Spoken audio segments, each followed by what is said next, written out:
Salve galera, tô passando aqui pra avisar que eu tô sem tempo, né? Então eu vou colocar outro narrador aqui pra vocês não ficar sem vídeo. Eu espero que vocês gostem e continuem seguindo o canal, né, como sempre. E é isso, né? Até a próxima e fiquem com o vídeo. No calor escaldante do deserto, um menino fica em frente a um prédio alto e em ruínas. Ele vira a página de seu caderno enquanto dois guardas, meio humanos e meio zumbis, o observam confusos. Eles se perguntam se o que vem é um humano e pensam nele como uma boa surpresa. Os dois confrontam o garoto, avisando de que aqui é perigoso. Eles perguntam se ele está aqui para salvar a pessoa que sequestraram antes e tem certeza de que esse garoto é ainda mais saboroso do que ele. Eles estão muito felizes, pensando que tem 2 refeições para comer hoje e que seu chefe, Kraven, ficará muito feliz. O garoto lança-lhes um olhar irritado, prepara a mão e, com um golpe rápido, corta ambas as cabeças fora de seus corpos. No último andar do prédio, outras criaturas semelhantes se preparam alegremente para um brinde, já que faz muito tempo desde a última vez que se banquetearam com carne humana. O chefe está feliz porque o humano veio até eles voluntariamente. O humano fica assustado ao ver os restos mortais de humanos anteriores com os quais essas criaturas se banquetearam. Quando eles estão prestes a começar, o garoto entra, confundindo tanto os zumbis quanto o humano. O garoto fica quieto enquanto os zumbis se perguntam como ele chegou aqui e para onde foram os guardas. Para sua surpresa, o garoto joga as cabeças de ambos os guardas na frente do chefe zumbi. Isso enfurece o chefe e choca o humano. Enquanto o chefe fica irritado, o garoto pergunta se há alguém aqui chamado Kraven. O chefe dá outro olhar zangado, após o qual o garoto afirma que alguém lhe disse que o covarde estaria disponível aqui. O humano se pergunta de forma chocante, do que esse garoto está falando? E o chefe pergunta se o garoto é amigo desse humano, ao qual o garoto diz que não. Com extrema raiva, o chefe então pergunta por que ele matou seus guardas, ao que o garoto afirma que eles simplesmente o irritaram. Essa resposta irrita o chefe até o limite, e ele ordena que seu capanga chamado Jeff lide com o garoto. Jeff fica feliz pensando que ele vai comer e acabar com ele no estilo hoteleiro. Com toda a sua força, Jeff pula em direção ao garoto com sua lâmina e executa seu golpe devastador. O ataque corta todo o menino, e então sorri enquanto olha para a criança e diz bom apetite. Quando Jeff vira a cabeça para trás, ele vê o corpo cortado do garoto se juntando novamente e reparando-se a uma velocidade inimaginável. O garoto diz ao capanga que não pode acabar com ele dessa forma. Enquanto Jeff pensa no que aconteceu, o garoto pula no ar e diz para ele parar de incomodá-lo antes de acertá-lo com um chute poderoso que o joga para fora do prédio em velocidade supersônica. Todos ficam surpresos e intrigados ao mesmo tempo, enquanto o humano se pergunta como a criança uniu seu corpo novamente. O chefe, com raiva e confuso, ordena que todos os seus companheiros zumbis ataquem, pensando que isso pode ter sido um truque não funcionário na segunda vez. O chefe declara guerra ao garoto por ousar entrar no território Zondan e por tomar seu guarda de elite, Jeff. O garoto, por outro lado, balança as mãos e bate os ossos do próprio corpo no terreno para serem usados como armas. Opa! Quer aprender a ganhar dinheiro no YouTube sem aparecer? É só clicar no link no primeiro comentário fixado. Enquanto um dos guardas olha confuso para o osso, o garoto agarra o osso e corta o pescoço do guarda em um instante, para grande choque do chefe. Outro guarda avança em direção ao garoto, mas o garoto de repente se teletransporta atrás dele e corta o corpo do guarda em 2 partes. Outros guardas agora estão assustados ao ver o garoto jogando o osso na mão. O garoto então enfia a mão em si mesmo, tira uma parte de si e com força bruta atinge um dos guardas, matando-os. O garoto então joga fora a parte atual que estava segurando e então atinge seu corpo para adquirir ossos afiados, que ele usa com precisão para acabar com os 2 guardas que estão atrás dele. O garoto então novamente tira outra parte de si mesmo e a joga com um golpe para acabar com outros 3 guardas. O garoto percebe mais alguns guardas atrás dele, então ele vira a cabeça para eles enquanto afirma que eles são tão irritantes. Ele então forma um cérebro com a ponta do dedo, pega um osso e acerta o cérebro com o osso para jogá-lo para os guardas restantes para se livrar deles. Restam apenas eles, e o chefe e os humanos capturados ficam extremamente chocados enquanto o chefe pergunta ao garoto: quem é ele? O garoto calmamente olha o chefe nos olhos enquanto o chefe se pergunta: quando ele chegou aqui? O garoto pergunta novamente se o chefe é a pessoa que está procurando. Após o chefe perguntar ao garoto por que ele está perguntando isso, o garoto diz a ele que alguém disse que o Kraven seria capaz de matá-lo. O chefe, com extrema raiva, aponta sua arma para o garoto, garantindo a morte dele. Mas de repente ele fica paralisado pelos nervos que saem da mão do garoto. O moleque então aperta os nervos e acaba com o patrão com facilidade, achando que o patrão de nada serve se não for covarde. O humano capturado se pergunta como uma criança pode acabar com um exército Zonga em um piscar de olhos enquanto a criança caminha em sua direção para tirar a fita adesiva de sua boca e perguntar se ele sabe onde pode encontrar Kraven. O humano extremamente amedrontado diz ao garoto que o chefe Zonga que ele acabou de matar era o homem que ele estava procurando e o garoto fica triste ao saber que falhou novamente. O humano agradece ao garoto por libertá-lo, pois o garoto está voltando para o lugar de onde veio. O garoto então sai do prédio e desenha uma cruz no rosto de Kraven em seu caderno, indicando que mesmo esse chefe poderoso não foi capaz de realizar seu desejo. Neste ponto, descobrimos que há muitos anos, o mundo foi destruído pelo vírus zumbi. O número de humanos diminuiu e a maioria que restou foram os zumbis. Esses híbridos meio humanos e meio zumbis evoluíram para monstros chamados Zongas. O surgimento dos Zongas resultou no fim da civilização como a conhecíamos. O garoto conseguiu sobreviver como humano, mas, infelizmente, desde aquele dia, não conseguiu morrer. Ele vem e se senta perto do túmulo de sua mãe para dizer a ela que sente muito por ter falhado para poder se juntar a ela mais uma vez. O humano capturado,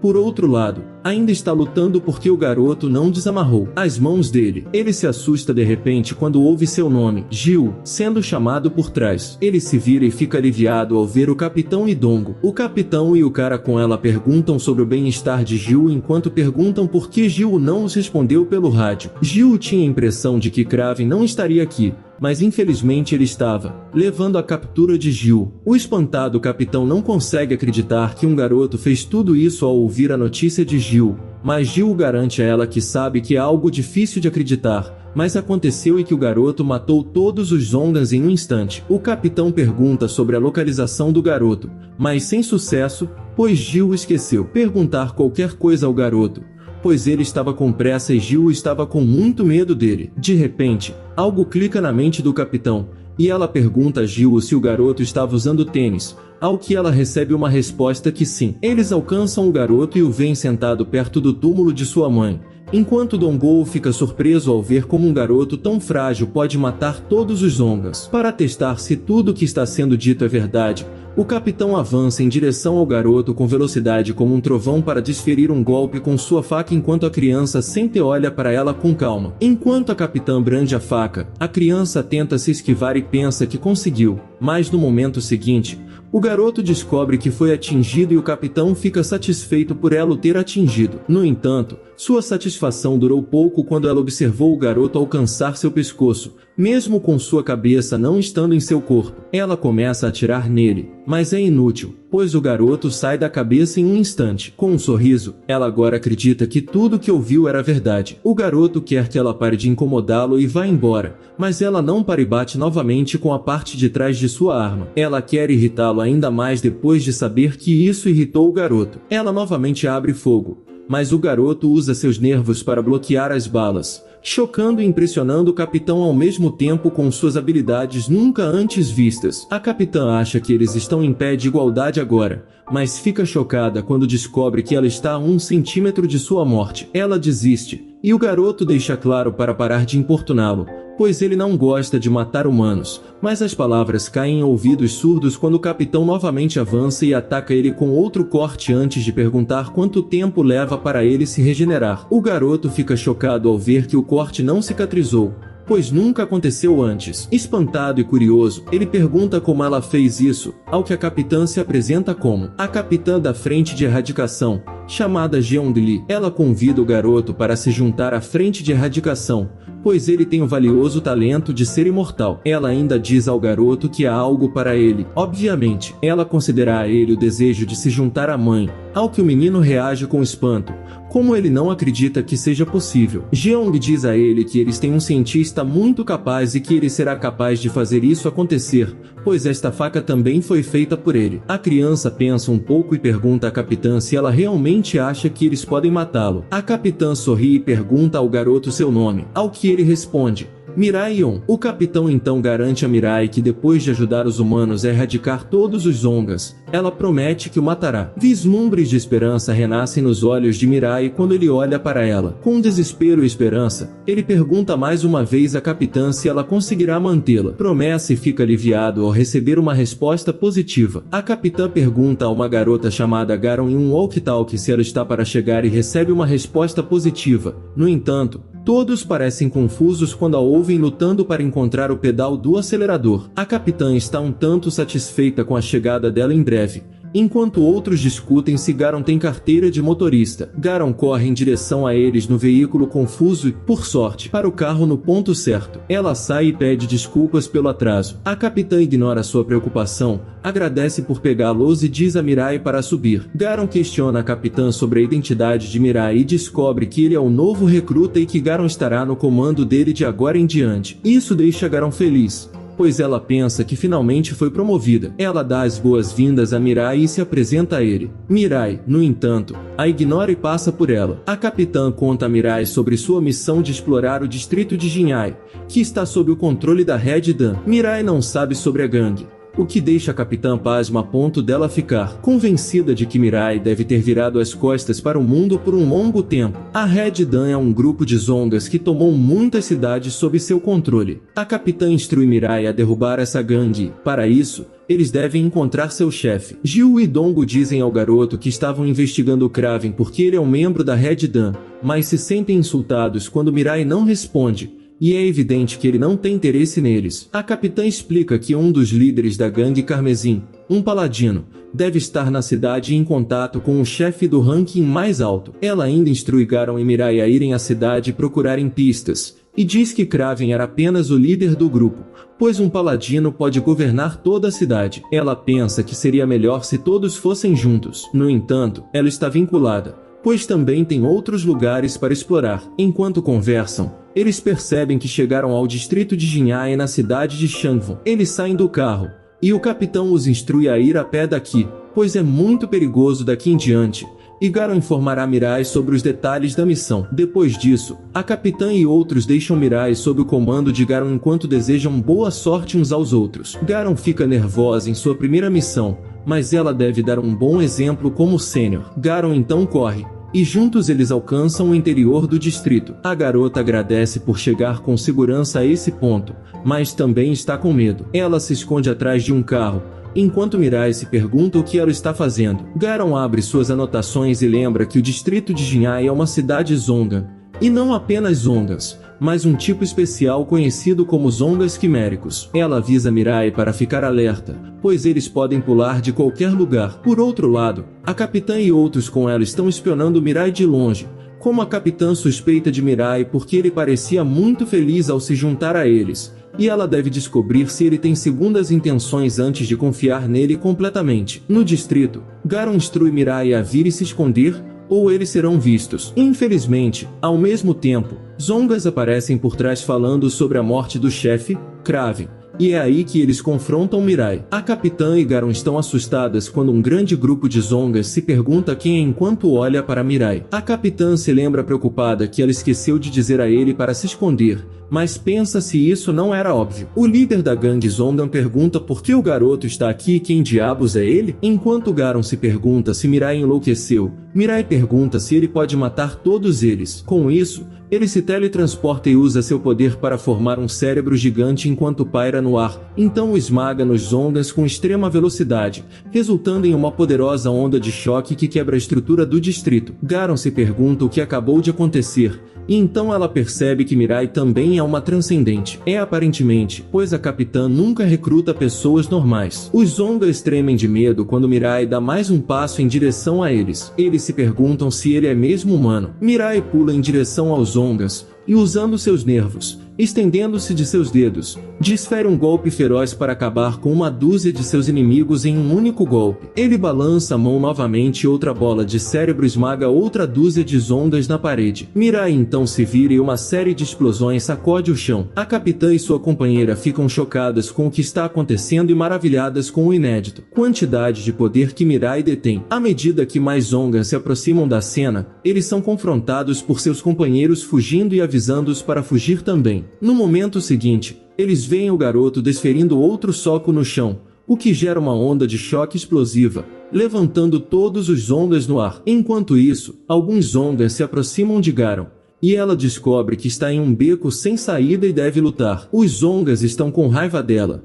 culpando-a por trazer a criança aqui. Garon pega um livro e o conhecimento do livro do mestre do boxe começa a ser transferido para ela. Ela usa seu poder de manifestação especial, conhecido como transferência de conhecimento, e se torna uma boxeadora mestre, desferindo um golpe devastador nos Zongans que o joga para longe. Por outro lado, Mirai pula no ar e derruba um dos Zongan durante o pouso. Ele então continua a desferir outro golpe, que envia os Zongans restantes voando e quicando como pedras. Quando Mirai pousa perto de Garon, ela pergunta se ele está planejando destruir a cidade inteira depois de atrair todos os Zongan da área. Mirai então se move em direção a outro Zongan caído no chão, que está extremamente assustado. Mirai se pergunta por que ele não está falando, ao que Garon esclarece que obviamente ele vai ficar com medo pois Mirai entrou em fúria contra eles. Mirai, ao ouvir que o Zongan é de baixo escalão e eles normalmente não falam, tem um flashback de quando sua mãe morreu e diz ao Zongan para ir embora, o que ele faz alegremente. Só então,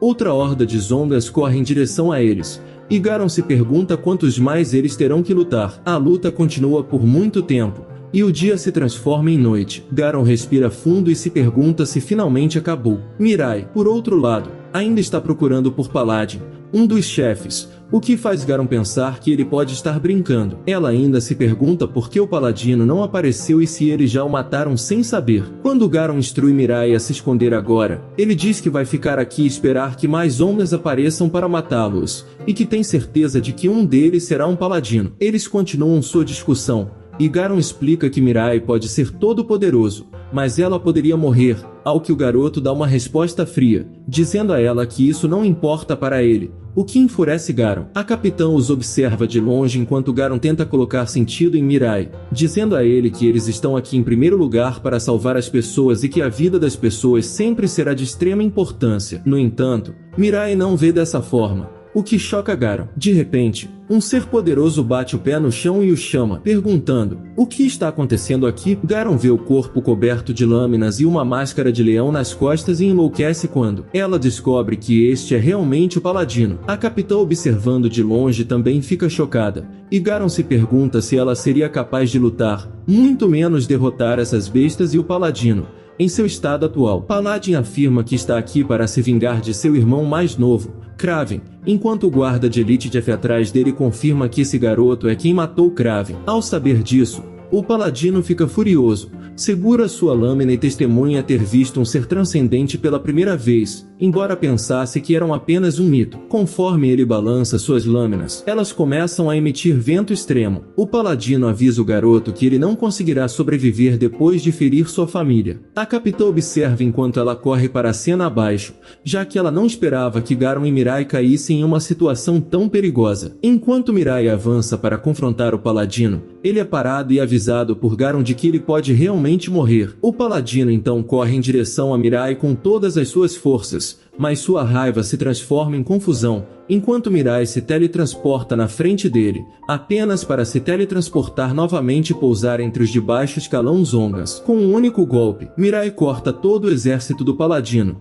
deixando o chefe em choque ao ver seu guarda de elite, Jeff, fatiado e pairando no ar. Paladin fica super bravo e pula com super velocidade em direção a Mirai, desferindo golpes de suas lâminas no corpo de Mirai. O Paladino avisa Mirai que mesmo que suas lâminas rocem seu corpo, elas ainda causarão um dano sério. Enquanto se gaba de suas habilidades, ele desfere um golpe fatal que corta Mirai em várias partes, para grande choque de Garon. O Paladino, logo após atacar, volta para se gabar e recebe um golpe mortal de Mirai. Paladino fica chocado e se pergunta por que ele não morreu, enquanto Mirai fica extremamente bravo porque ele não morreu. O Paladino tremeu e, pela primeira vez na vida, sentiu medo. O chefe então começa a correr em círculos ao redor de Mirai em uma velocidade inimaginável, formando um enorme tornado. O Paladino grita que fará Mirai pagar por ferir sua família. Isso aciona Mirai, e o Paladino decide fugir, usando o tornado como distração depois de perceber que não pode vencer e que deve avisar seu chefe para montar outros paladinos. No entanto, Mirai pula para fora do tornado e balança a mão, perfurando o paladino no corpo e levantando-o no ar. Mirai então continua a dizer a eles que ele já teve uma família também, até que um dia eles se transformaram em zumbis e ele mesmo teve que acabar com eles com as próprias mãos. Paladin, em seus momentos finais, avisa que outros paladinos não irão poupá-lo, mas Mirai não mostra piedade e acaba com ele, criando uma confusão. Isso deixa Garon em estado de choque. Enquanto isso, o capitão intervém, dizendo a Mirai que é o suficiente e que a missão acabou. Ela diz a Mirai que ele destruiu a área e que eles não poderão continuar mais a investigação. A capitã agora tem certeza de que Mirai não tem segundas intenções, mas ela também sabe que não há um pingo de humanidade nele. Ela nunca pensou que sentiria a pena dos Zongas em sua vida e se pergunta se o que ela levou como um recruta é mais monstro do que os Zongas. 2 executivos aparecem na cidade destruída de Jinhai e, com seu olfato aguçado, sentem que não há cheiro de sangue humano,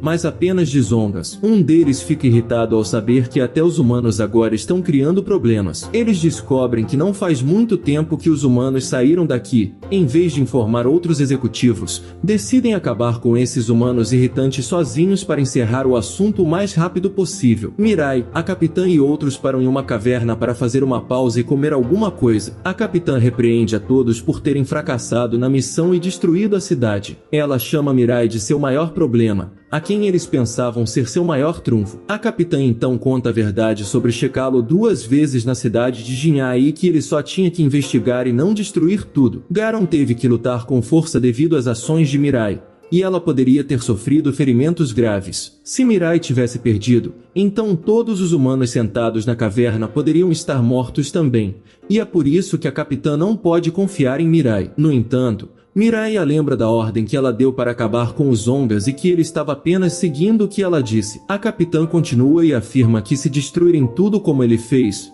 não vão poder reconstruir e, mesmo que o fizéssemos, não poderíamos chamá-la de sociedade humana. Ela então diz a ele para obedecê-la de agora em diante se ele quiser morrer. Ela também fala sobre a retaliação dos Zongas executivos, que com certeza levaram à morte de um de seus paladinos como uma declaração de guerra. Os 2 executivos da cidade de Jinhai se aproximam da caverna. Eles acham que finalmente pegaram sua presa, mas quando ele invade a caverna, ele fica surpreso ao não ver ninguém lá dentro e se sente enganado pelos humanos que mascararam seu cheiro com um cheiro de comida para enganá-los. Isso deixa os 2 sem escolha a não ser ligar para os outros executivos, pois eles pensam que isso não é algo que eles devam tratar levianamente. Na cidade de Busan, enquanto a capitão, Mirai e outros dirigem nas estradas, eles testemunham humanos sendo tratados como escravos. Aqui, os humanos têm apenas 2 opções: ser escravos ou serem devorados por Zongas. Enquanto Mirai observa pela janela, ele vê 2 Zongas envolvidos em uma discussão, após eles falarem sobre estar atentos,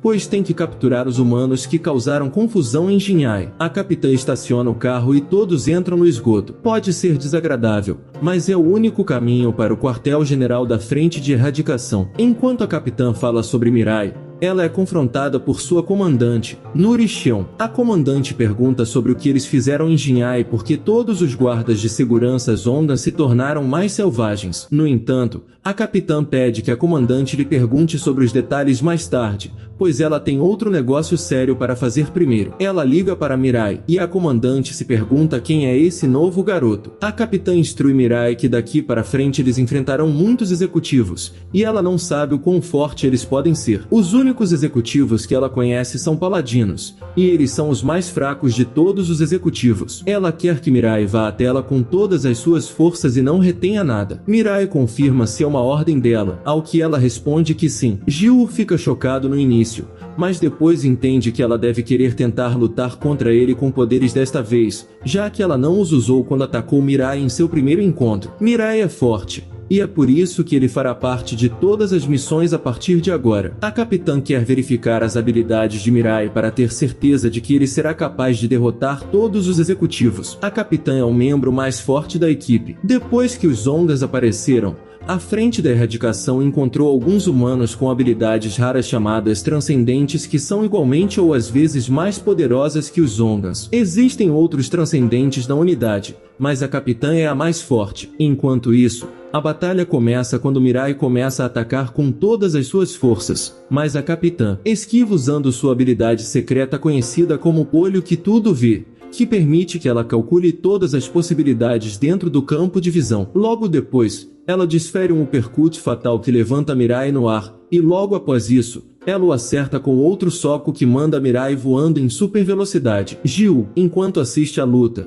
conclui que Mirai será o humano mais forte se vencer. Mirai lança um olhar estranho, e a capitã agora sabe que Mirai vai lutar de verdade. Mirai joga ossos na capitã, e ela se pergunta por que só ossos quando ele tem muitas outras coisas à sua disposição. A capitã ativa sua habilidade novamente contra aqueles 9 ossos a uma velocidade de 43 milhas por hora que estão correndo em sua direção. Ela avança e agarra todos os ossos em um piscar de olhos. Gil fica chocado ao ver suas habilidades enquanto a comandante ordena que ela não destrua a base. Enquanto os ossos se transformam em pó na mão da capitã, Mirai dá outro chute nela, que ela mal consegue desviar. Mirai cai no chão e começa a atacar novamente no momento seguinte. A capitã está preocupada, pois pode sentir que esses ataques são muito mais poderosos do que os anteriores. Em teoria, a capitã pode desviar de balas usando sua habilidade, mas os ataques de Mirai são ainda mais rápidos que as balas. Mirai dá outro soco, que atinge levemente a capitã, e é aí que ela para. Desiste e declara Mirai o vencedor. Ela agora tem certeza de que Mirai é muito mais capaz do que ela pensava. Todos ficam maravilhados e Garon acha que o capitão nem conseguiu contra-atacar. Esta batalha deu aos espectadores a esperança de que agora eles poderiam derrotar os executivos. Eles tiveram um vislumbre da possibilidade de um novo mundo. A capitã se move e ordena que todos se preparem, enquanto Mirai se pergunta para o que eles estão se preparando. Mirai está um pouco irritado, pois ele não conseguiu acertá-la nenhuma vez. A comandante adivinha que a capitã encontrou Mirai e o recrutou como sempre faz, devido às habilidades especiais de Mirai, e ele deve ter destruído uma cidade no caminho, devido ao qual a segurança é reforçada. A capitã fica constrangida e elogia a comandante por seu palpite. No entanto, a capitã diz a ela que eles precisam ir para a Ilha Oril por enquanto, que é conhecida como a fazenda de escravos para humanos. Os capitães querem que todos saiam agora e tragam de volta o cientista Jeion, que foi lá investigar. A capitã conta ao comandante sobre a faca que ela fez, que, se usada em Mirai, diminui sua capacidade de regeneração. Ela conta ao comandante sobre a promessa que fez a Mirai de matá-lo. Isso choca a comandante, e ela pergunta o motivo de ele não querer viver, o que mesmo a capitã não sabe. Nesse ponto, a comandante descobre que Mirai é um imortal. A comandante começa a traçar planos para ir à ilha e reúne todos para dar um briefing da missão. Os comandantes explicam que seus números são muito baixos, então para esta missão eles usarão armas seguras e tentarão recrutar mais novos membros para a força. A capitã fica impressionada com seus planos rápidos e decisivos. Gil questiona como eles vão roubar um barco do porto, pois está cheio de zongas. A comandante deixa claro que com Mirai ao seu lado, eles não precisam se preocupar com os zongas. Mirai e outros chegam ao porto, e a capitã ordena que ele tire os zongas o mais rápido possível do porto de Busan. Todos se dividem e são instruídos a ficar alerta. Enquanto isso, em Busan, o encontro entre os executivos da gangue Carmesim e os 7 supremos guardiões acontece. Richelieu, que é o 6º maior guardião supremo, explica que os humanos destruíram Jinhai e que o 7º paladino também foi morto. Ele explica como eles não conseguiram rastrear os culpados. Nightfesi, o 4º maior guardião supremo, confirma se foram realmente humanos que fizeram isso. Yeru, o número 5, confirma que a área estava cheia de fedor humano. Arlo, o número 3, adivinha que se um paladino foi morto, então deve ser um transcendente. Alquisafatus, o número 2, responde que não importa mesmo que fosse um transcender, eles são apenas humanos. Terraet, o número 1, pede mais informações a Richelieu, que ele não tem. E então eles chegam à conclusão de não agir precipitadamente e apenas reforçar a segurança e selar todas as cidades. Terraet ordena que Richelieu capture os humanos e o avisa para não falhar desta vez. Após a investigação de Yeru, Richelieu lhe diz a ela que primeiro os procurará em seu território. No porto de Busan, a capitã ordena a Mirai que não machuque nenhum humano na área. Mirai corre em direção a 2 zongas e silenciosamente acaba com eles com um chute rápido, após o qual ele pousa e corre ainda mais silenciosamente. Garon e Dongo perguntam um ao outro se encontraram um barco, ao que ambos respondem negativamente. Dongo quer olhar onde os zongas estão vagando e, felizmente, só então ele vê Mirai matando-os, e após isso ambos avançam. Enquanto Gil olha em volta, ele ouve a voz de uma mulher que é escrava no porto e os zongas a capturaram,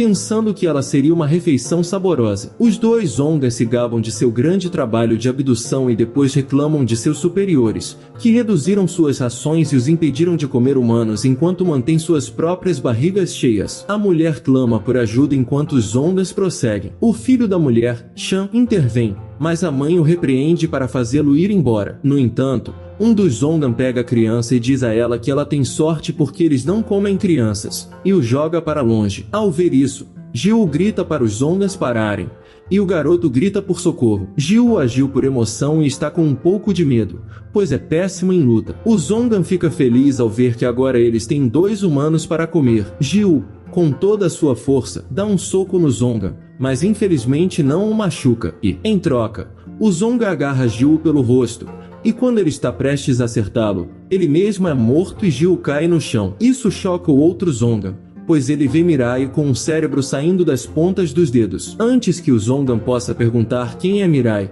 ele também é esmagado por um ataque cerebral. Todos agradecem a Mirai, mas ele está perdido em algum lugar ao ver o vínculo da mãe com o filho. Mirai se vira e vai embora enquanto a mãe e seu filho agradecem a Jiu pouco antes de correr para longe do local. Jiu vê Mirai se afastando e se pergunta por que ele ficou tão triste de repente. A capitã comunica a todos que encontrou um barco, então é para se reunir no local indicado. Dongo escolhe algumas roupas que os Zongans usam para usar enquanto trabalham. De repente, os Zongas encontram cadáveres de sua espécie, e o capitão dá ordens para partir antes, pois é tarde demais. Eles chegam à ilha em um barco conduzido por Garon, que acabou de aprender usando seus conhecimentos de capacidade de transferência. Jiu se aproxima de Mirai no barco e diz a ele que ele também é um transcendente com a capacidade de manipulação verdadeira, que pode mudar a maneira como as pessoas se sentem apenas conversando com elas. Ele então começa a usar sua habilidade, mas não funciona, o que faz Jiu se perguntar o porquê. Jiu fica chocado ao saber que suas habilidades foram negligenciadas devido ao humor extremamente baixo de Mirai, e ele se pergunta o quão triste ele pode estar. Jiu então tenta confortá-lo dizendo-lhe para falar com ele sempre que precisar. Depois que ele sai do lugar, Dongo elogia Jiu por não ter medo de Mirai ao falar com ele, ao que Jiu esclarece que não tem medo porque sabe que Mirai está apenas triste e procura um motivo para continuar vivendo. Garon de repente vê um enorme navio vindo em sua direção e, no navio, a notícia de cadáveres sendo encontrados no porto já está entregue. O capitão do navio SS Feder recebe uma ordem para revistar o barco quando Richelieu aparece atrás dele. Richelieu ordena que o capitão do navio faça o que quiser com ele. Então o capitão anuncia através do alto-falante para parar o barco de pesca ou ele será destruído. Garon pergunta a capitão o que eles devem fazer. Enquanto a capitã se pergunta se eles lutarem, eles vão estar repetindo o que aconteceu em Jinhai. A capitã de repente vê as roupas de Zongan que Dongo roubou do porto e ordena ele para usá-los. Todos ficam nervosos quando o capitão do grande navio chega para inspecionar. Ele pergunta a Dongo e Garon se eles estão transportando os humanos para a Ilha Oriu, a qual ambos respondem sim. O capitão fica um pouco desconfiado ao ver que não há embarques hoje, mas Dongo limpa o ar dizendo a ele que ele tem uma equipe extra com ele. O capitão então fica mais desconfiado quando levanta uma séria preocupação sobre por que os humanos estão levando os escravos, pois esse tipo de trabalho é feito apenas por Zongas. Jiu enlouquece porque o jogo acabou, mas a capitã garante a Jiu que ela escolheu Dongo por uma razão, então não é para se preocupar. Dongo tenta se recompor e tem um flashback de antes dos Zongas, quando ele queria ser um ator amplamente respeitado por todos. Ele então imediatamente diz ao Zongan que Sheususu Kim os enviou e então deseja que seja verdade que pelo menos um Zongan no porto deveria se chamar Sheususu Kim, já que eram humanos antes de se transformarem em Zongans. O Zongan dá a Dongo um olhar mortal, sobre o qual ele pensa que acabou, mas felizmente o Zongan sabe sobre uma situação de Sheususu esfriando. Mirai se pergunta se ele pode simplesmente matar este Zongan pouco antes de Richelieu aparecer por trás para verificar o porquê está demorando tanto.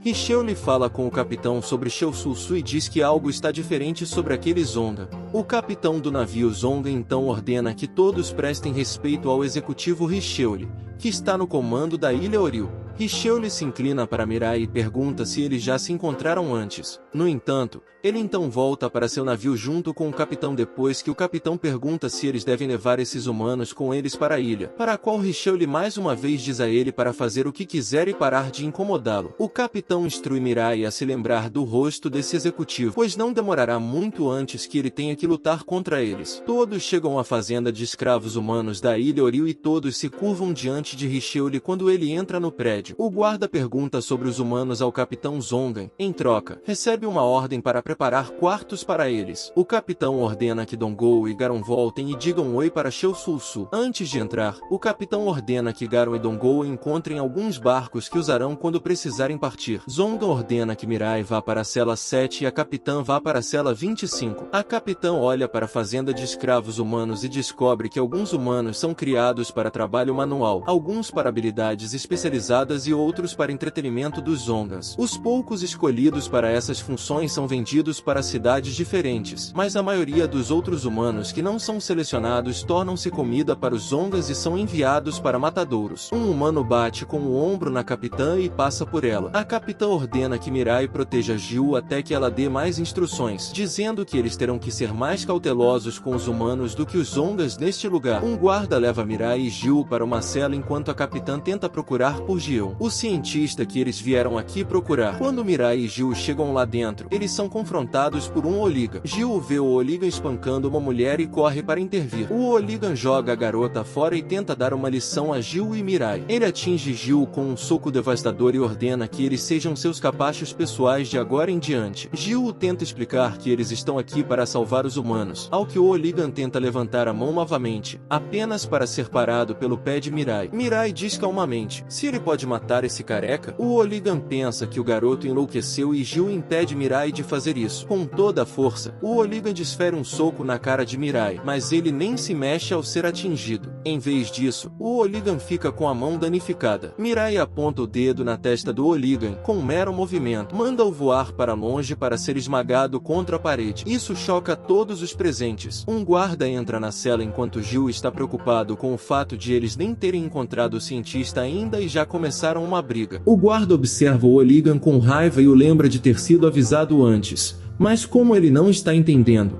recebe tratamento especial do guarda Zongan. Jiu fica aliviado ao ver que o Oligan saiu da cela. Ele se pergunta qual é o tratamento especial e se os Zongans vão matá-lo. O velho da cela cai aos pés do Jiu, implorando por misericórdia e explicando que ele não tem sido muito útil para os Zongans ultimamente e eles vão mandá-lo para o matadouro. A mãe da criança discute com o velho, dizendo que seu filho deveria ser ajudado a deixar esta fazenda de escravos, enquanto Jiu se pergunta por que eles estão agindo como se ele estivesse no comando aqui. Ele se sente triste pelas condições que os humanos têm de suportar na fazenda de escravos. Ele garante a todos que ninguém vai morrer. Ele diz a eles que eles estão aqui para resgatar os humanos e ajudá-los a escapar deste lugar. Na cela da capitã, outro Oligan está tentando ensiná-la como as coisas funcionam por aqui. A capitã diz a ele que ele pode aceitar o trabalho dela, e ela pode até conseguir mais para ele ser notado pelos Zongans e não se tornar sua comida. O Oligan fica surpreso ao saber como ela sabe que ele vai perguntar isso enquanto a capitã se deita para descansar. A capitã diz ao Oligan que ela vai tirá-la daqui a pouco e então pensa que antes de preparar um plano de fuga,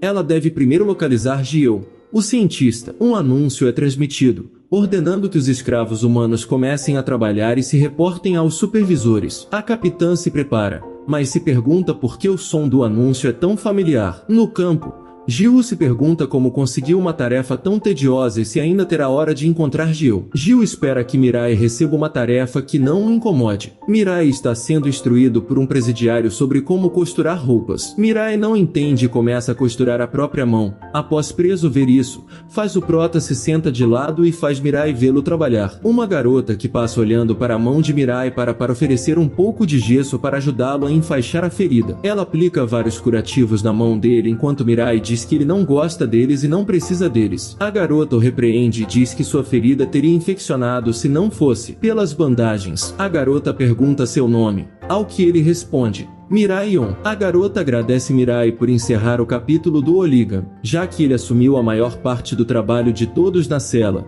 o que poderia ter levado os humanos que não trabalhavam aos matadouros. A garota, Aiel, apresenta sua amiga Giseon para Mirai. Aiel diz a Mirai que Giseon é a única que a ajudou na cela e até lutou contra o Oligan por ela, enquanto Giseon se pergunta por que ela está tão animada. Aiel agradece Mirai e elogia que ele é fofo enquanto fica vermelha, ao que Mirai dá uma resposta fria. A garota então foge. Giseon diz a Mirai que as outras celas são ainda piores porque a competição é muito acirrada. Ela o agradece por libertá-los dos Oligans. Enquanto Giseon confirma se o nome da criança é Mirai, Mirai encontra o reflexo de sua mãe na cara dela. Após o que ele se levanta e vai embora, fazendo Giseon se perguntar se ela disse algo errado. Mirai vai em direção à máquina de costura novamente e começa a machucar a mão novamente. Enquanto isso, a capitã não consegue encontrar Gion depois de procurar no campo, na oficina e até nas celas de detenção. Ela se pergunta se perdeu alguma área. Ela acha que seria muito ruim se ela já tivesse ido embora. De repente, ela ouve o anúncio novamente, dizendo a todos os humanos para voltarem para a cela.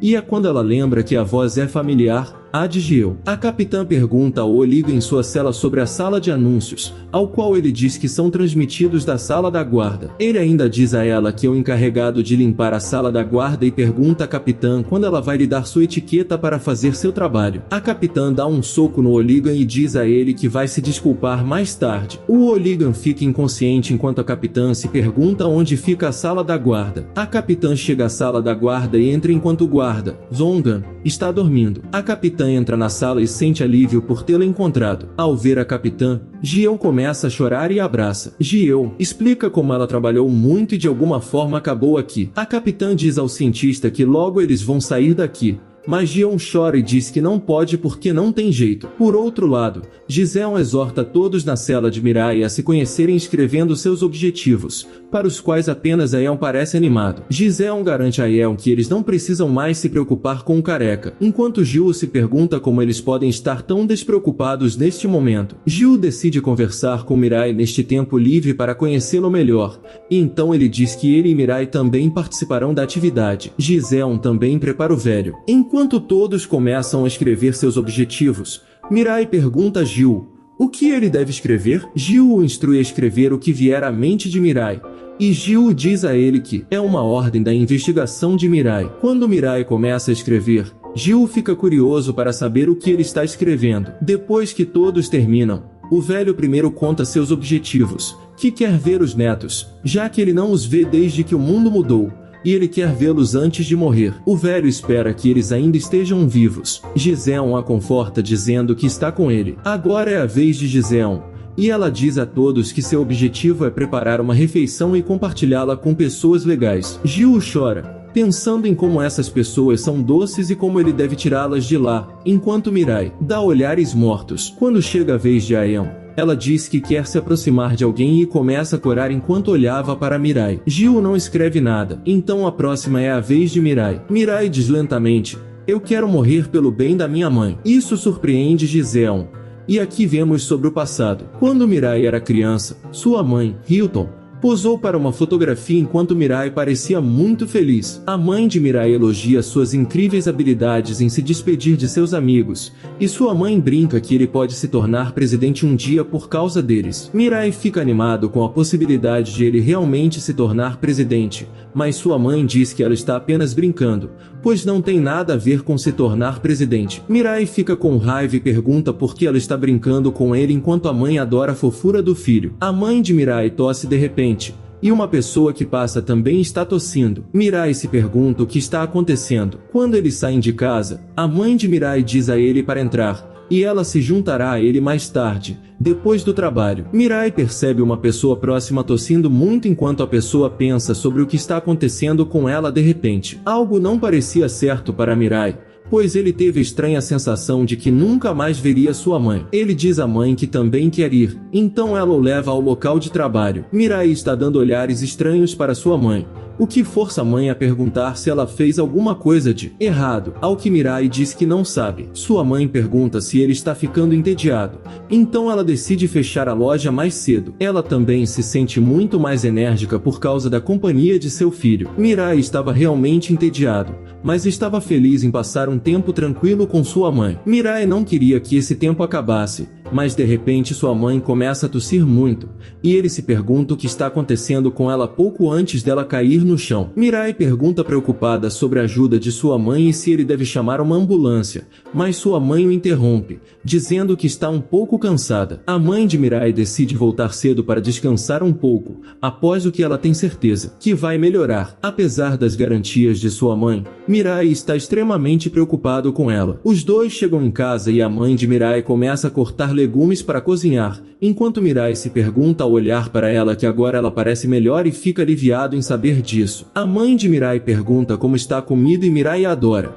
o que deixa sua mãe feliz. A mãe de Mirai lembra que ganhou um presente para o filho e depois deu a ele um novo uniforme escolar, já que no passado Mirai tinha que usar uniformes velhos e doados. Mirai fica animado e quer experimentar. Parece muito maior do que sua mãe esperava, mas Mirai o ama tanto que quer dormir usando porque sua mãe comprou para ele. É quase 1 da manhã quando uma transmissão de emergência aparece em todas as TVs informando que um desastre biológico se desenrolou em todo o país, então não é para sair de casa ou interagir com estranhos. Todos os residentes devem evacuar para uma área segura imediatamente. Mirai acorda assustado e vê algo que mal se parece com a sua mãe tossindo na cozinha. Mirai corre ao ver sangue em sua mãe, mas fica chocado ao vê-la se transformar em um monstro. O monstro ataca Mirai enquanto ele grita mãe a plenos pulmões. O monstro morde Mirai enquanto ele chora loucamente, sem conseguir acreditar no que está acontecendo. O relógio toca e o monstro recua enquanto os olhos de Mirai estão fechados. Ele abre os olhos com um sobressalto e se pergunta: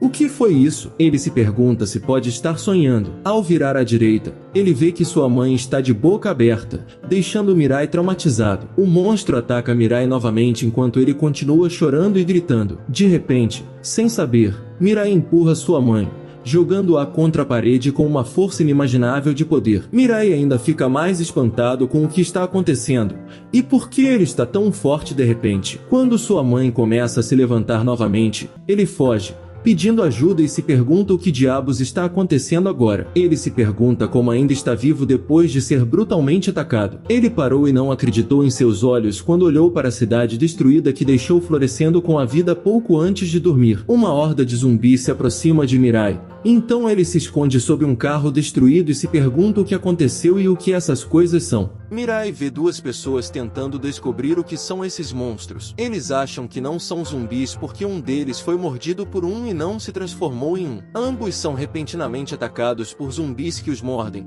Após isso, Mirai fica super assustado e para de respirar para que os zumbis não o encontrem. No entanto, quando ele viu sua mãe como um monstro, ele não conseguiu controlar suas emoções e tentou fugir, mas o monstro saltou e o pegou. Mirai continua gritando e implorando para sua mãe ir embora. Ele até tenta fugir, mas encontra um beco sem saída. Magicamente, seu braço perdido se regenera em meros segundos enquanto ele continua chorando e continua contando para sua mãe que dói. Sua mãe, porém, transformada em um ser completamente diferente, avança para atacar novamente, mas desta vez Mirai fica um pouco zangada, perde o controle das emoções e, sem saber, joga os ossos que saem de seu corpo mais rápido que balas. O que acaba com o monstro enquanto Mirai continua dizendo: pare com isso, por favor, pare com isso. Sua mãe, em seus momentos finais, chama seu filho pelo nome antes de abraçá-lo. Sua mãe cai no chão enquanto ele treme e olha para ela. Mirai não consegue acreditar que ela está morta. Ele queria estar errado,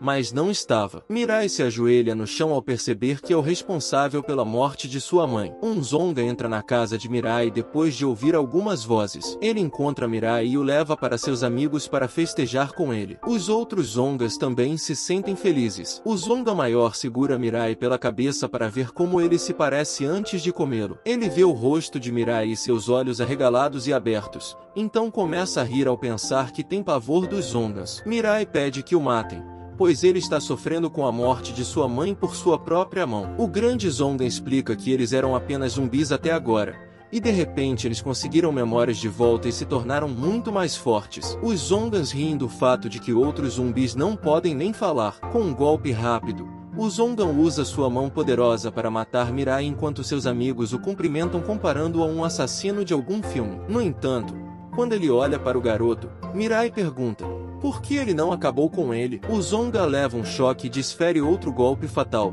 seguido por um chute poderoso que manda Mirai voando para longe. Eles pensam que o garoto foi finalizado, e Mirai se levanta novamente e o Zongan treme. Mirai fica super irritado neste ponto, com lágrimas caindo de seus olhos malignos. Ele pula no ar, segura a cabeça do Zonga e mostra a ele como ele quer ser morto. Ele então continua batendo nele, dizendo que é assim que ele quer morrer. Os outros dois Zongans fogem enquanto ele pensa que dói. Então imagina quanta dor sua mãe poderia estar sentindo quando se foi. Ele se levanta e se lembra de quando sua mãe lhe deu o presente. Passo a passo, ele começou a se afastar e continuou vagando desde aquele dia até o presente. A cena volta ao presente e Mirai encerra sua história dizendo que até hoje seu objetivo é o mesmo. Ele quer morrer. Isso choca todos os presentes na sala. Houve silêncio na sala, mas não foi por medo ou qualquer outra emoção. Ninguém tinha ideia do que dizer a Mirai para confortá-lo. Giseon diz a Mirai que ele é uma desgraça do jeito que está agora e pergunta por que ele quer morrer. Ela continua e diz a eles que ele nem sabe como sua mãe se sentiu. Mirai pensa que ele também deve morrer,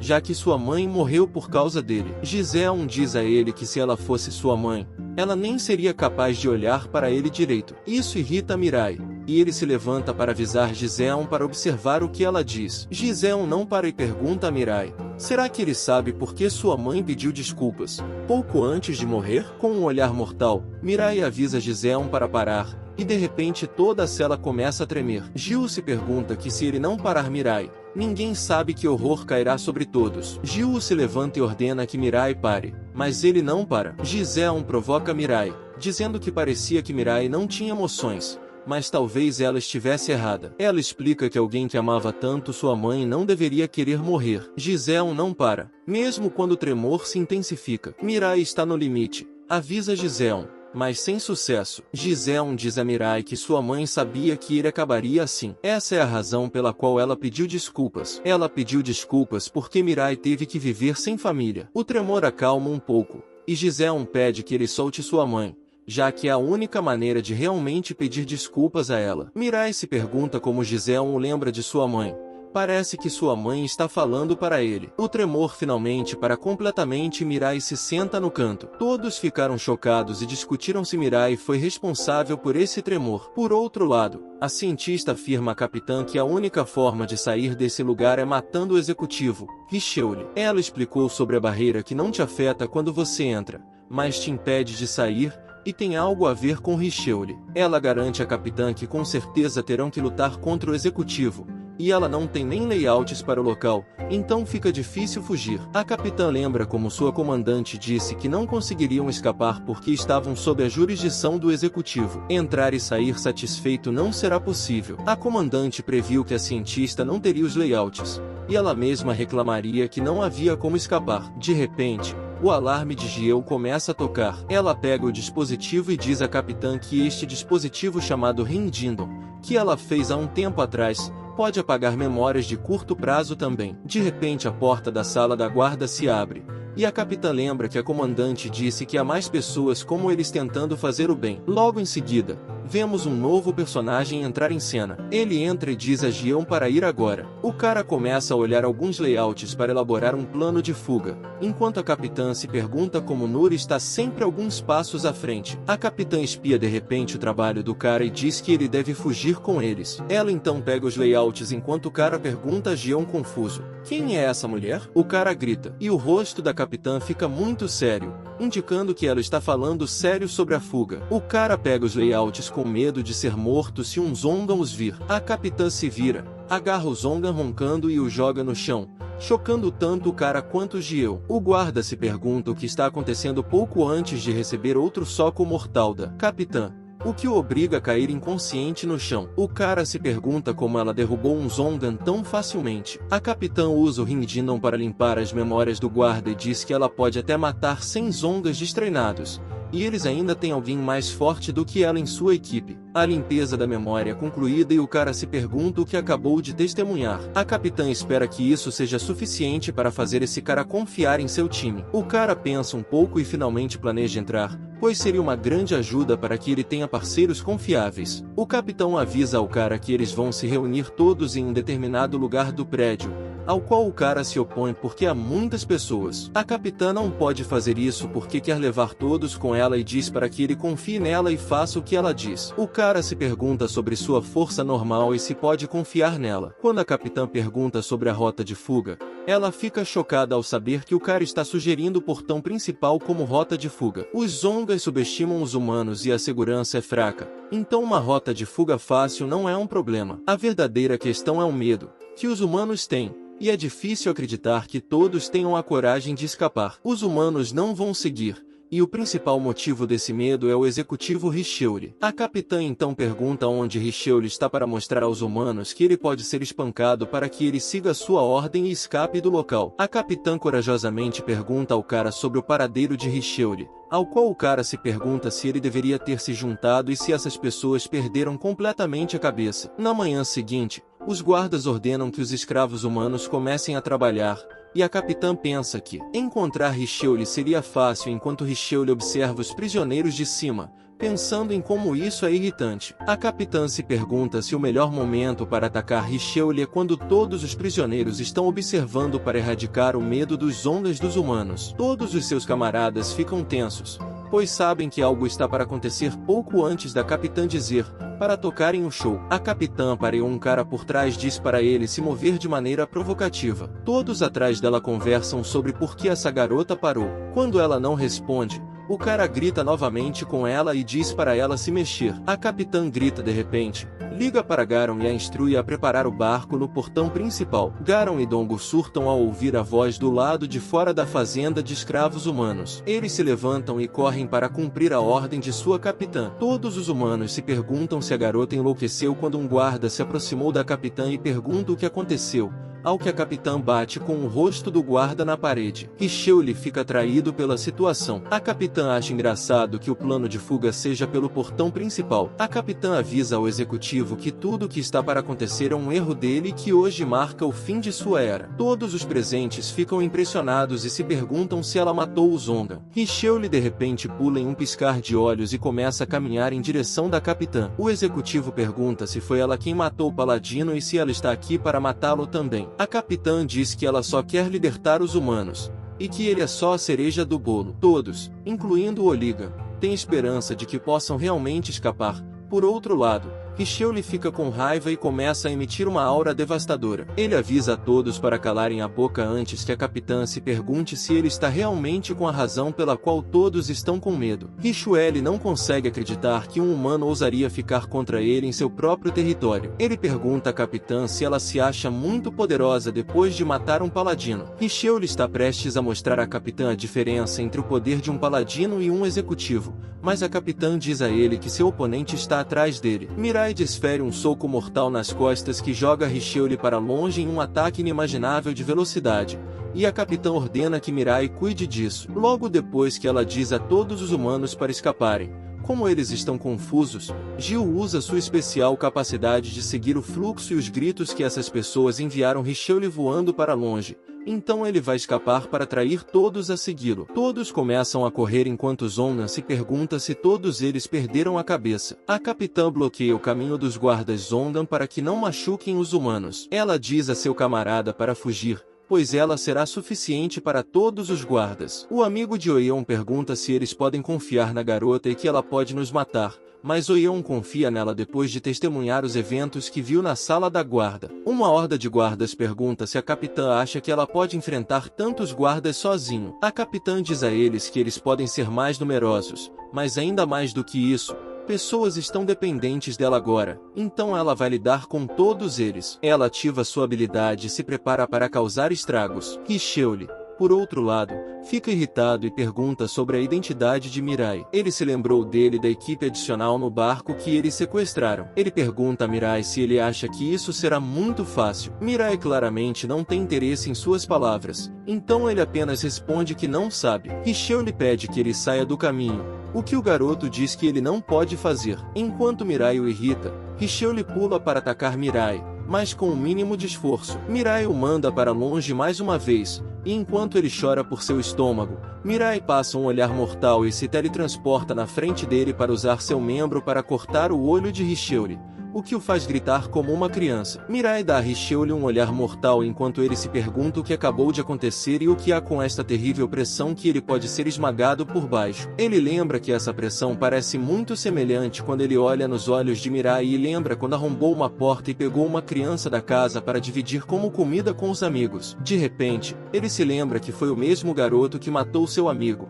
Pouco antes disso, Mirai pergunta se eles já se conheciam antes. O executivo se assusta, pois sabe que é o seu fim. As coisas tomam um rumo inesperado quando, de repente, Richelieu começa a rir como um louco e agradece que seu professor está finalmente aqui, para a grande confusão de Mirai. Richelieu lhe explica como sentiu medo pela primeira vez depois que os Zongas apareceram e que ele entendeu que tinha que ficar mais forte. Ele fez o que tinha que fazer, ficou mais forte e se tornou um executivo. No entanto, ele se tornou muito poderoso e não tinha mais nada a temer, então ficou entediado. Desde então, ele tentou entrar em marcas de luxo e produtos de design, mas nem isso o entusiasmou. Mas agora que Mirai está na frente dele, a mesma pessoa que o ensinou a ter medo e o inspirou a ficar mais forte, ele quer que ele o ensine novamente. Ele pula para atacar Mirai novamente, mas um soco rápido o empurra contra a parede novamente. Animado, ele corre para atacar novamente, mas é atingido por um ataque cerebral no meio do caminho, seguido por um ataque de membro devastador. Richelieu fica maravilhado com a força de Mirai e pensa que ele pode morrer nesse ritmo. No entanto, ele adora. Ele pula no ar e diz a Mirai que, como os transcendentes, também existem Zongas chamados Predions. Richelieu usa sua habilidade especial de jato para lançar penas afiadas que perfuram o corpo de Mirai, ao qual Mirai responde com um ataque semelhante usando ossos. Mas felizmente Richelieu pode facilmente esquivar como ele pode voar. No entanto, após consideração, Mirai de repente se lança no ar, chuta Richelieu no rosto, e o agarra pela cabeça para jogá-lo com força total no chão. Mirai então mergulha em direção ao solo em uma velocidade incrível e tenta acertar Richelieu com seu mortal ataque de membro, mas ele felizmente se esquiva e volta ao ar. Richelieu lhe pergunta se o garoto pode voar e, quando ele está prestes a terminar a frase, Mirai se teletransporta atrás dele e o joga no chão. Depois de olhar para Mirai, a capitã descobre que ele está sofrendo de pressão alta nas solas dos pés ao tentar imitar Richelieu. Como resultado, ele está ficando mais forte. Gion pergunta à capitã se ela já lidou com todos os guardas, ao que a capitã diz que eles são inúteis e não têm habilidades. A capitã instrui sua equipe a colocar todos no barco enquanto Mirai luta contra Richelieu. Todos seguem Gil, mas há guardas Zonga no portão principal. Felizmente, Garon aparece de repente atrás dos guardas, e usando sua habilidade de transferência de conhecimento, ela usa o manual do Taekwondo para acabar com os guardas. Garon e Dongo esperam que não se atrasem, ao que o capitão diz que está bem na hora, enquanto o outro cara se pergunta como eles continuam derrubando os Zongas facilmente. Giseon e o velho param porque não vem Aeon atrás deles. Giseon fica preocupada e corre para procurá-la. Enquanto isso, Richelieu usa seu ataque letal para cortar o braço de Mirai, após o que Mirai lança uma barragem de ossos que atingem Richelieu com velocidade extraordinária. Mirai de repente se teletransporta e bate Richelieu no chão enquanto Giseon fica se perguntando o que era isso. Giseon vê Mirai voltando para o chão, e Mirai pergunta a ela o que ela está fazendo aqui com simpatia, pouco antes de dizer a ela para ir embora, pois é perigoso aqui. Debaixo dos destroços, Richelieu percebe uma conexão entre Mirai e Giseon e instantaneamente joga uma pena mortal em Giseon. A pena passa por Mirai, e quando ele vê que está prestes a atingir Giseon, ele fica muito sério e o impede no último momento. Richelieu fica surpreso com a velocidade de Mirai em bloquear seu ataque. Mirai fica com raiva e se teletransporta para agarrar Richelieu pelo colarinho e pula no ar enquanto Giseon assiste com espanto. Giseon vê Aeon e o liga junto com ela, que estão chorando porque Aeon apareceu. Sua misericórdia e destrancou seu celular. Mirai desfere muitos golpes super poderosos em Richelieu enquanto ele se perguntava como a força do garoto aumentou. Ele se pergunta se atingiu um nervo tentando matar Giseon. Mirai joga Richelieu no chão e, antes que ele caia, Mirai lança uma barragem de socos seguidos por um soco letal e um ataque de membro que faz Richelieu perder as mãos e as pernas. Mirai segura Richelieu pelo pescoço enquanto ele grita e treme. Mirai então o deixa cair no chão, enquanto Richelieu lhe conta a ele que, em segredo, ele estava pensando que ele poderia ganhar. Ele tem muita certeza de que vai morrer hoje. Ele vê Mirai se aproximando dele do céu com um osso na mão, e começa a rir como um louco e diz a Mirai para acabar com sua vida tediosa. Mirai, no entanto, não vai matá-lo, pois ele recebeu ordens de vencer Richelieu apenas para a beira de sua morte, em seguida, nocauteá-lo. A capitã e Gil estão em choque enquanto se perguntam se Richelieu foi nocauteado apenas antes que Garon dê a boa notícia de que a barreira foi levantada. A capitã e o Garon decidem acabar com os homens restantes. É noite e os prisioneiros ainda não conseguem acreditar que conseguiram escapar com sucesso. Já Mirai arrasta Richelieu e o joga na frente da capitã, após a qual ele recebe um agradecimento e apreço da capitã por acabar com ele tão facilmente. Giseon chega perto de Mirai e agradece por salvá-la antes. Mirai de repente lembra que ela disse a ele para deixar sua mãe ir, e depois de um breve momento de silêncio,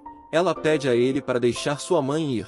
Mas para que ele deveria viver então? Giseon diz a ele para descobrir isso por si mesmo. Ela explica ainda que ninguém realmente sabia pelo que viver depois que os Ondans apareceram. Alguns estão tentando procurar por familiares que já podem estar mortos, e alguns estão esperando por um amanhã melhor. Ela explica que as pessoas não vivem porque têm esperança, mas porque procuram algo que lhes dê esperança, e isso é o que Mirai deve encontrar, algo que lhe dê esperança. Vendo essa conversa, a capitã diz a Mirai que ela pensou nele como um meio de um fim e que ela só o deixou ir com eles porque seus objetivos estavam alinhados. No entanto, ela pode tratá-lo como um membro de sua unidade agora, mas primeiro ela pergunta se ele ainda quer morrer, ao que, surpreendentemente, Mirai diz que sim e a capitã vai embora. Já no navio, a capitã acorda Richelieu e lhe diz que eles precisam conversar.